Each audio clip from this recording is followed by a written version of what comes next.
MDH ನ kitchen ಅಲ್ಲಿದ್ರೆ ನಾವು ಎಲ್ಲವನ್ನು ಮಾಡಬಹುದು. ಬೆಂಗನ್ ಕಾ ಬರ್ತಾ, ಆಲೂ ಗೋಬಿ, ಭಿಂಡಿ ಮಸಾಲಾ, ಇನ್ನೂ ಬಹಳಷ್ಟು. ನಿನ್ನೆ ನಡೆದಂತ CLP ಸಭೆಯಲ್ಲಿ ಈ ಗ್ಯಾರಂಟಿ ವಿಚಾರಗಳಿಗೆ ಸಂಬಂಧಪಟ್ಟ ಹಾಗೆ ಕಾಂಗ್ರೆಸ್ನ ಶಾಸಕರು ಬೇಸರ ವ್ಯಕ್ತಪಡಿಸಿದ್ರು, ಸಿಡಿದೆದ್ರು ಅನ್ನುವಂಥದ್ದು ಗೊತ್ತಾಗ್ತಾ ಇದೆ. ಅದರಿಂದ ಏನ್ ಪರಿಣಾಮ ಹಾಗಾದ್ರೆ ಅದನ್ನ ನಿಮ್ಮ ಮುಂದೆ ಇಡ್ತೀವಿ. ಬಟ್ ಇವತ್ತು ಸದನದಲ್ಲಾದಂತ ಕೆಲ ಕತೆ ಹೇಳ್ತೀವಿ ಕೇಳಿ. ಬೆಕ್ಕು ಸಿಂಹ ಆಗ್ಬೇಕು ಅಂತ ಅಂದ್ರೆ ಇಲಿ ಹಿಡಿಯೋದನ್ನ ಬಿಡಬೇಕು. ಅಂದ್ರೆ ಒಂದು ಬೆಕ್ಕು ಸಿಂಹ ಆಗ್ಬೇಕು ಅಂತಂದ್ರೆ ಅದು ಮೊದಲು ಇಲಿ ಹಿಡಿಯೋದನ್ನ ಬಿಡಬೇಕು. ಅಧಿಕಾರ ಬೇಕು ಅಂತ ಅಂದ್ರೆ ಒದ್ದು ಕಿತ್ಕೊಳ್ಬೇಕು. ಇಡ್ಲಿ ವಡೆ ತಿಂದ್ರೆ ಸಮಸ್ಯೆ ಬಗೆಹರಿಯಲ್ಲ. ಈ ಮಾತುಗಳನ್ನ ಹೇಳಿದ್ದು ವಿಪಕ್ಷ ನಾಯಕ ಆರ್ ಅಶೋಕ್. ಇವತ್ತು ವಿಧಾನಸಭೆ ಕಲಾಪದಲ್ಲಿ ಸಿಎಂ ಸಿದ್ದರಾಮಯ್ಯ ಹಾಗೂ DCM DK ಶಿವಕುಮಾರ್ರನ್ನ ಅಶೋಕ್ ವ್ಯಂಗ್ಯದ ಮಾತುಗಳಿಂದಲೇ ತಿವಿದ್ರು. ನಿನ್ನೆ ಮೊನ್ನೆ ಭುಗಿಲೆದ್ದಿದ್ದಂತ ಪವರ್ ಶೇರಿಂಗ್ ಕಿಚ್ಚು ಇವತ್ತು ಕೂಡ ಸದನದಲ್ಲಿ ಧಗಧಗಿಸ್ತಾ ಇದ್ರೆ ಕೈ ಮನೆ ಮಾತ್ರ ಕೂಲ್ ಆಗಿತ್ತು. ಅವರ ಜೀವನವೇ ಒದ್ದು ಕಿತ್ಕೊಳ್ಳೋದು. DKಗೆ ಅಶೋಕ್ ಪವರ್ ಪಂಚ್. ಅಧಿಕಾರ ಬೇಕು ಅಂದ್ರೆ DK ಶಿವಕುಮಾರ್ ಜೀವನ ಒದ್ದು ಕಿತ್ಕೊಂತೀನಿ ಅಂತ ಹೇಳಿದಾರಲ್ಲ. ಸಿಂಹ ಆಗ್ಬೇಕು ಅಂದ್ರೆ ಇಲಿ ಹಿಡಿಯೋದನ್ನ ಬಿಡಬೇಕೆಂದ ವಿಪಕ್ಷ ನಾಯಕ. ಬೆಕ್ಕಿಗೆ ಸಿಂಹ ಆಗ್ಬೇಕು ಅಂತ ಆಸೆ. ಅದು ಕೇಳ್ತದೆ ಬೀಚಿ, ನೀನ್ ಫಸ್ಟ್ ಇಲಿ ಹಿಡಿಯೋದನ್ನ ಬಿಡು, ಆಮೇಲೆ ಸಿಂಹ ಆತೀಯ ಅಂತ ಹೇಳ್ತಾರೆ. ಬ್ರೇಕ್ಫಾಸ್ಟ್ ಮೀಟಿಂಗ್ ವ್ಯಂಗ್ಯ, ಪುಣ್ಯಕೋಟಿಯ ಹುಲಿ ಹಸೋ ಯಾರೋ. ಆ ತರ ಫಾರ್ಮುಲಾ ಇದ್ರೆ ಇಡೀ ದೇಶಕ್ಕೆ ಕೊಟ್ಬಿಡಿ, ಇಡ್ಲಿ ವಡೆ ತಿಂದ್ರೆ ಸಮಸ್ಯೆ ಬಗೆಹರಿತತೆ ಅಂತ. ರಾಜ್ಯ ಕಾಂಗ್ರೆಸ್ ಮನೆಯ ಪವರ್ ಶೇರಿಂಗ್ ಕಚ್ಚಾಟ ಅದ್ಯಾವ ಮಟ್ಟಿಗೆ ವಿಪಕ್ಷಗಳಿಗೆ ಅಸ್ತ್ರ ಆಗಿದೆ ಅನ್ನೋದಕ್ಕೆ ವಿಪಕ್ಷ ನಾಯಕ ಅಶೋಕ್ ಸದನದಲ್ಲಿ ಇವತ್ತು ಆಡಿದ ಈ ಮಾತುಗಳೇ ಸಾಕ್ಷಿ. ಇನ್ನೇನೋ ಎಲ್ಲ ಸರಿ ಹೋಯ್ತು. ಪವರ್ ಶೇರಿಂಗ್ ಕಚ್ಚಾಟಕ್ಕೆ ಬ್ರೇಕ್ಫಾಸ್ಟ್ ಮೀಟಿಂಗ್ ಮೂಲಕ ಕದನ ವಿರಾಮ ಹಾಡಲಾಯಿತು ಅನ್ನುವಾಗಲೇ ಖುದ್ದು CM ಪುತ್ರ ಯತೀಂದ್ರ ಕದನ ವಿರಾಮ ಉಲ್ಲಂಘಿಸಿ 5 ವರ್ಷ ಸಿದ್ದರಾಮಯ್ಯ CM ಎಂದಿದ್ರು. ಅಷ್ಟೇ ಅಲ್ಲ, DK CM ಮಾಡಿ ಅನ್ನೋ ಮನವಿಯನ್ನ ಹೈಕಮಾಂಡ್ ಒಪ್ಪಿಲ್ಲ ಎಂದಿದ್ರು. ಇದು ಕೈಮನೆ ಅಂತರಂಗದ ಕಿಚ್ಚನ್ನ ಮತ್ತೆ ಸ್ಫೋಟಗೊಳಿಸಿತ್ತು.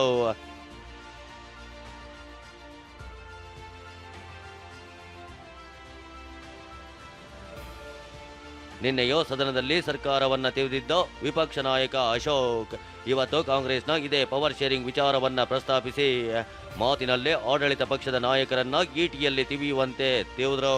ನಿನ್ನೆಯಷ್ಟೇ ಸಚಿವ ಬೈರತಿ ಸುರೇಶ್ ಕಿಂಗೀಸ್ ಅಲಯುವಂತ ಹೇಳಿದ್ರು. ಸಿದ್ದರಾಮಯ್ಯ ಪರ ಮಾತನಾಡಿದ್ದ ಸಚಿವ ಬೈರತಿ ಸುರೇಶ್ ಹೇಳಿಕೆಯನ್ನ ಪ್ರಸ್ತಾಪಿಸಿದ ಆರ್ ಅಶೋಕ್ ಮಾತಿನ ದಾಳಿ ಹೀಗಿತ್ತು. ಕಿಂಗೀಸ್ ಅಲೈವ್ ಅಂದ್ರೆ ಏನು? ನಾನು ಸರಿ ಇರಲ್ಲ ಹಂಗೆ. ಅಲೈವ್ ಅಂದ್ರೆ ಏನು? ಆಯ್ತು, ಮತ್ತೆ ನೋಡುವ. ಈಗ ಬದುಕಿದ್ದಾರೆ, ಆ ಪದವಿಗೆ ಹೇಳಿರ್ಬೇಕು, ಅವರು ಪದವಿಗೆ ಹೇಳಿರ್ಬೇಕು. ಅಲ್ಲೇ ಏನ್ ಕೇಳ್ಬೇಕು? ಜೀವಂತವಾಗಿದೆ ಅಂತ ಹೇಳಿ ಯಾಕೆ ಹೇಳ್ಬೇಕು ಸರ್? ಇದಾರಲ್ಲ ಇಲ್ಲಿ ಗಟ್ಟಿಗೆ ಕಲ್ ಬಂಡೆ ತರ ಇಲ್ಲೇ ಕೂತಿದ್ದಾರೆ. ಅಲ್ಲೇ ಡೌಟ್ ಬಂದ್ಬಿಟ್ಟೈತೆ ಸರ್, ಇಡೀ ರಾಜ್ಯದಲ್ಲಿ ಡೌಟು. ಅಭಿವೃದ್ಧಿ ಪ್ರಶ್ನೆ ಎಲ್ಲಿ ಬರ್ತೈತೆ ಡೌಟ್ ಇರೋವಾಗ? ಒಬ್ಬ ಪರೀಕ್ಷೆಗೆ ಹೋಗೋ ವಿದ್ಯಾರ್ಥಿಗೆ ಡೌಟ್ ಬಂದ್ರೆ ಪರೀಕ್ಷೆ ಒಳಗಡೆ ಏನ್ ಬರೀತಾನೆ? ಇಲ್ಲಿ ಡೌಟ್ ಬಂದ ಮುಖ್ಯಮಂತ್ರಿ ಯಾರು ಅಂತ ಕೂತಿದ್ದಾರೆ. ಸಿದ್ದರಾಮಯ್ಯ ಪರ ಬೈರತಿ ಸ್ವಾಮಿ ನಿಷ್ಠೆ ತೋರಿದ್ದಾರೆ ಅಂತ ಆರ್ ಅಶೋಕ್ ವ್ಯಂಗ್ಯವಾಡಿದ್ರು. ಆಗ ಬೈರತಿ ಸುರೇಶ್ ನಿಮ್ಮ ತಟ್ಟೆಯಲ್ಲೋ ಹೆಗ್ಗಣ ಬಿದ್ದಿದೆ ನೋಡ್ಕೊಳ್ಳಿ ಅಂತ ಸಿಟ್ಟು ಹೊರಹಾಕಿದ್ರು. ಸಚಿವ ಪ್ರಿಯಾಂಕ್ ಖರ್ಗೆ ಬಿಜೆಪಿ ಕಾಲದಲ್ಲಿ 5 CM ಬದಲಾವಣೆ ಮಾಡಿದ್ರು ಅಂತ ತಿರುಗೇಟು ಕೊಟ್ರು. ಇವ್ರಿಗೆ ಸುರೇಶ್ ಅವರಿಗೆ ಅಭಿನಂದನೆ ಸಲ್ತೀನಿ. ನಮ್ಮ ಮುಖ್ಯಮಂತ್ರಿ ಅಂತ ಸ್ವಾಮಿ ನಿಷ್ಠೆ ತೋರಿದವರು ಇವರು. ಅವ್ರಿಗೇನಾದ್ರೂ ವರ ಕೊಡ್ಲಿ, ಆಮೇಲೆ ಏನ್ ವರ ಕೊಡ್ತಾರೋ ಕೊಟ್ಕೊಳ್ಳಿ. ಅವ್ರು ಫಸ್ಟ್ ನಿಮ್ಮ ತಟ್ಟೆಯಲ್ಲಿ ಬಿದ್ದಿರೋ ಹೆಗ್ಗ ನೋಡ್ಕೊಂಡ್ರಿ.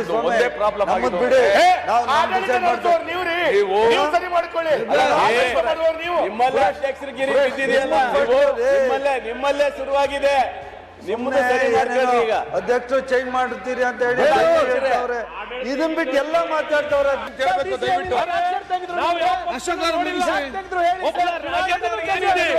ತನ್ನ ಸೋಷಿಯಲ್ ಮೀಡಿಯಾ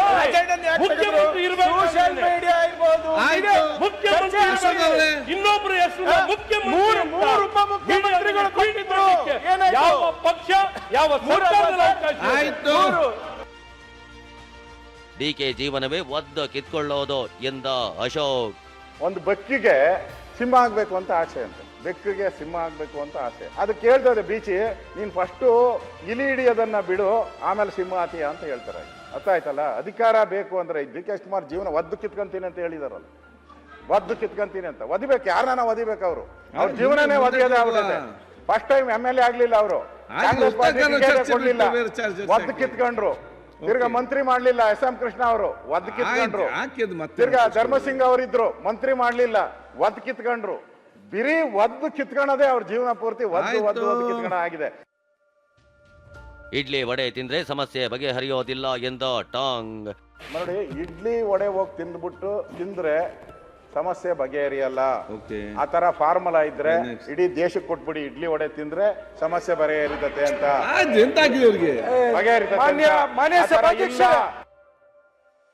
ಸಿಎಲ್ಪಿ ಸಭೆಯಲ್ಲಿ ಚರ್ಚೆಗೆ ಬಾರದ ಪವರ್ ಶೇರಿಂಗ್ ವಿಚಾರ. ನಾಯಕತ್ವ ಬದಲಾವಣೆ ವಿಚಾರದಲ್ಲಿ ನಾಯಕರ ಎಚ್ಚರಿಕೆ ನಡೆ. ಹೌದು, ಯತೀಂದ್ರ ಹೇಳಿಕೆಯ ಬೆನ್ನಲ್ಲೇ ಕೈಮನೆಯಲ್ಲಿ ಪವರ್ ಶೇರಿಂಗ್ ವಿಚಾರಕ್ಕೆ ತಿರುವು ಸಿಕ್ಕಿತ್ತು. ಸಿಎಂ ಬಣ ಮತ್ತು ಡಿಸಿಎಂ ಬಣದ ನಾಯಕರ ಮಾತಿನ ಏಟೋ ಎದುರೇಟೋ ನಡೆದಿತ್ತು.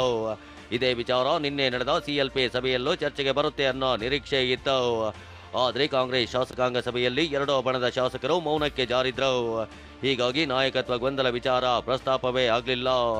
ಮೊದಲು ಸಿಎಂ ಸಿದ್ದರಾಮಯ್ಯ ಕಬ್ಬು ಜೋಳದ ವಿಚಾರ ಪ್ರಸ್ತಾಪ ಮಾಡಿದ್ರು. ಬಳಿಕ DK ಶಿವಕುಮಾರ್ ಕೂಡ ಶಾಸಕರಿಗೆ ಒಂದಿಷ್ಟು ಸಲಹೆ ನೀಡಿದ್ರು. ಆರಂಭದಲ್ಲಿ ನೋಡಪ್ಪ ನಾವೆಲ್ಲ ಒಟ್ಟಾಗಿ ಎಂದು DK ಹೇಳಿದಾಗ ಶಾಸಕರು ಅಲರ್ಟ್ ಆದ್ರು. ಪಕ್ಷದ ಗೊಂದಲದ ಬಗ್ಗೆ DK ಪ್ರಸ್ತಾಪ ಮಾಡ್ತಾರಾ ಅಂತ ಕುತೂಹಲದಿಂದ ಕಿವಿಗೊಟ್ರು. ಆದ್ರೆ DK ನೋಡ್ರಪ್ಪ ನಾವೆಲ್ಲ ಒಟ್ಟಾಗಿ ವಿರೋಧ ಪಕ್ಷಗಳನ್ನ ಎದುರಿಸೋಣ ಎಂದಷ್ಟೇ ಹೇಳಿದ್ರು.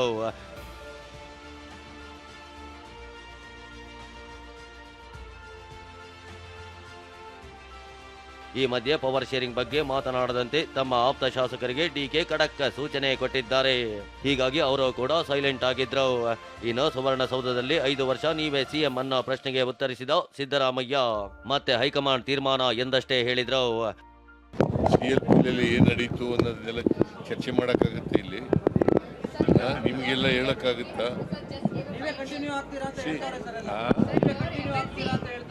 ಹೈಕಮಾಂಡ್ ಏನು ತೀರ್ಮಾನ ಮಾಡ್ತದೆ ಅದೇ. ಜನವರಿ 9ರೊಳಗೆ DK ಸಿಎಂ ಆಗ್ತಾರೆ ಎಂಬ ಶಾಸಕ ಇಕ್ಬಾಲ್ ಹುಸೇನ್ ಹೇಳಿಕೆಗೆ KN ರಾಜಣ್ಣ ತಿರುಗೇಟು ಕೊಟ್ಟರು.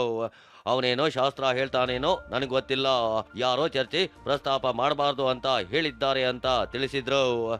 ಈಗಾಗಲೇ AICC ಇಂದ ಸ್ಪಷ್ಟ ಮಾಡಿದ ಅಧ್ಯಕ್ಷರು, ನಾಯಕತ್ವದ ಬದಲಾವಣೆ ಬಗ್ಗೆ ಯಾರೇ ಮಂತ್ರಿ ಇರಲಿ, ಶಾಸಕ ಇರಲಿ, ಇನ್ನೊಬ್ರು ಇರಲಿ, ಯಾರು ಕೂಡ ಅದ್ರ ಬಗ್ಗೆ ಚರ್ಚೆನೂ ಮಾಡಬಾರ್ದು, ಪ್ರಸ್ತಾಪನೂ ಮಾಡಬಾರ್ದು ಅಂತಕ್ಕಂಥದ್ದು. ಹಾಗಾಗಿ ನಾಯಕತ್ವದ ವಿಚಾರದಲ್ಲಿ ಯಾವುದೇ ಪ್ರಸ್ತಾಪನೂ ಇಲ್ಲ, ಯಾವುದೇ ಚರ್ಚೆನೂ ಇಲ್ಲ. ಜನವರಿ 9ನೇ ತಾರೀಕು ಒಳಗಡೆ DK ಸಿಎಂ ಆಗ್ತಾರೆ ಅಂತ ಹೇಳಿದ್ದಾರೆ. ಅವ್ರೇನು ಶಾಸ್ತ್ರ ಹೇಳ್ತಾರೆ ಏನೋ ಗೊತ್ತಿಲ್ಲಪ್ಪ, ನೀವೇ ವಿಚಾರ ಮಾಡಿ. ಅಧಿವೇಶನದ ಕಾರಣವೋ ಅಥವಾ ಹೈಕಮಾಂಡ್ ಸೂಚನೆಯೋ ಗೊತ್ತಿಲ್ಲ.